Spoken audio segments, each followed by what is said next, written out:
क्या आपको पता है कि हम अपनी दुनिया को कैसे देखते हैं और अपने आसपास की चीजों को कैसे इंटरप्रेट करते हैं? हमने अपने माइंड में ही कुछ मॉडल्स बनाए हुए हैं जिन्हें मेंटल मॉडल्स कहा जाता है। ये सब चीजें कैसे काम करती हैं, बहुत कॉम्प्लेक्स इंफॉर्मेशन को समझना और हमारे एक्शंस, ये सब हमारी मेंटल रिप्रेजेंटेशन की वजह से होता है। मेंटल मॉडल्स हमारे बिलीव्स, नॉलेज और एक्सपीरियंस की वजह से शेप होते हैं। आज हम उन ग्रेट मेंटल मॉडल्स के बारे में जानेंगे जिनके बारे में शीन पेरिश अपनी book the great mental models general thinking concept के बारे में बताते हैं। तो चलिए हम भी उन मेंटल मॉडल्स के बारे में जानते हैं।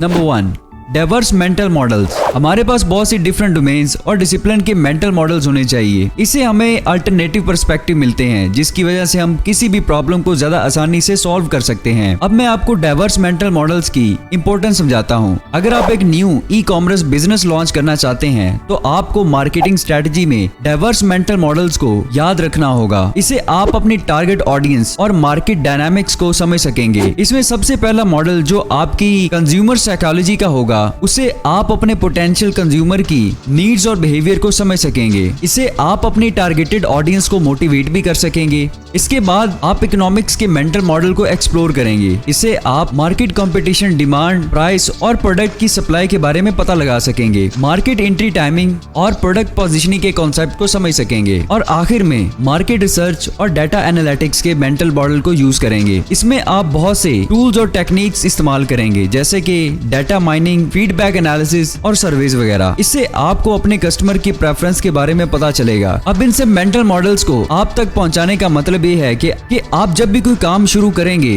तो इसमें आपको कोई एक मॉडल नहीं बल्कि बहुत से डाइवर्स मेंटल मॉडल्स की जरूरत पड़ेगी। इसलिए हमेशा अपनी सोच को बहुत ज्यादा डाइवर्स रखें। Number 2, inversion. इस मॉडल में हम अपनी प्रॉब्लम को रिवर्स कर देते हैं और इसे ऑपोजिट पर्सपेक्टिव से समझने की कोशिश करते हैं। इससे आपको हिडन अजम्पशंस का पता चलता है और आप क्रिएटिव सोल्यूशन ढूंढ लेते हैं। इमेजिन करें आप एक बिजनेस ओनर हैं और आपको एक चैलेंज फेस करना पड़ रहा है, वो ये कि आपकी कंपनी को कस्टमर रिटेन करने में बहुत मुश्किल हो रही है और हाई चर्न रेट का सामना भी करना पड़ रहा है। इस प्रॉब्लम को आप इन्वर्जन से सॉल्व कर सकते हैं। बजाय इसके कि आप कस्टमर रिटेंशन पर फोकस करें, आपको कस्टमर की डिससैटिस्फैक्शन के बारे में सोचना चाहिए और ये रीजन ढूंढनी चाहिए कि कस्टमर आपकी कंपनी को क्यों छोड़ रहे हैं। आप जब इस इन्वर्टेड पर्सपेक्टिव से सोचेंगे तो आपको पता चलेगा कि आपकी कंपनी कस्टमर को रिस्पॉन्स बहुत स्लो कर रही है जिससे वो आपसे सेटिस्फाई नहीं है। और आपको ये भी रियलाइज होगा कि आपकी प्रोडक्ट में वो की फीचर भी नहीं है जो कस्टमर की पिन पॉइंट की वजह बने। और तो और जो आपकी कंपेटिटर्स हैं वो आपसे कम प्राइस में ज्यादा अच्छी प्रोडक्ट डिलीवर कर रहे हैं। अब आप कस्टमर रिटेंशन पर फोकस करने के बजाय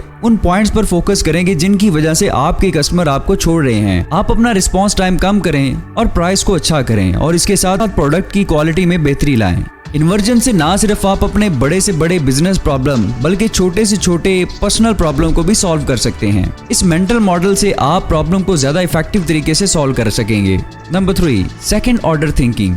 इस मेंटल मॉडल में हम लॉन्ग टर्म कंसिक्वेंसेस को देखते हैं और इस काम के इनडायरेक्ट इफेक्ट पे गौर करते हैं और ये आपको फ्यूचर के बारे में सोचने में मदद देता है। इमेजिन करें आप एक सिटी प्लानर हैं जिसे अर्बन डेवलपमेंट के बारे में डिसीजन लेने होते हैं और आजकल आपने एक शॉपिंग मॉल की कंस्ट्रक्शन को अप्रूव करना है, वो भी एक रेजिडेंशियल एरिया में। पहले सुनने में तो शॉपिंग मॉल का बनना एक अच्छा आइडिया है, उससे वहाँ पे रहने वालों के लिए आसानी पैदा होगी। लेकिन जब आपने सेकेंड ऑर्डर थिंकिंग की तो आपको उस मॉल के बनने के नुकसानात के बारे में पता चला। जब आपने गौर किया तो आपको पता चला कि मॉल के बनने से उस एरिया में ट्रैफिक बहुत ज्यादा हो जाएगी, प्रॉपर्टी की वैल्यू भी चेंज हो जाएगी और छोटे बिजनेस पर भी इसका बहुत गहरा असर पड़ेगा। जब ट्रैफिक बढ़ जाएगी तो उससे वहाँ पे रहने वाले लोगों के लिए बहुत मुश्किलात पैदा होंगी और इमरजेंसी सिचुएशन में भी परेशानी का सामना करना पड़ सकता है। सेकेंड ऑर्डर थिंकिंग से आप शॉर्ट टर्म नहीं बल्कि फ्यूचर में होने वाले फायदे और नुकसान के बारे में सोचते हैं और इस हवाले से डिसीजन लेते हैं। नंबर 4, ओकैम रेजो।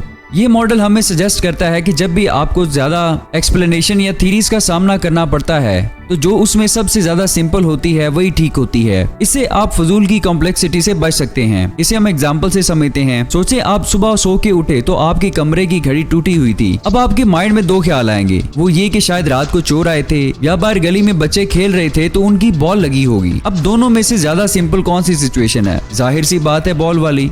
अब चोर वाली सिचुएशन ज्यादा कॉम्प्लेक्स है क्योंकि वो आया होता तो आपके घर के बाकी चीजें भी लेके जाता और कुछ शोर होता रात में। दूसरा तो सिंपल सा है कि बॉल लगी और घड़ी टूट गई। लेकिन एक बात जो यहाँ पे नोट करने वाली है वो ये कि हमेशा सिंपल सिचुएशन ठीक नहीं भी होती। कई केसेस में आपको कॉम्प्लेक्स एक्सप्लेनेशन की भी जरूरत होती है, इसलिए ये रूल एक ह्यूरिस्टिक है, कोई एब्सोल्यूट रूल नहीं। हमने आज इन मेंटल मॉडल्स को देखा जिनसे हम अपनी प्रॉब्लम्स को सॉल्व करते हैं। हर किसी के पास अलग अलग मॉडल्स होते हैं जिनके हिसाब से वो सोचते हैं और काम करते हैं। हमें भी हमेशा ग्रेट मेंटल मॉडल्स को फॉलो करना चाहिए। अगर आपको हमारी ये वीडियो अच्छी लगी तो अपने दोस्तों के साथ लाजमी शेयर करें। Thank you for watching best solutions in a short time.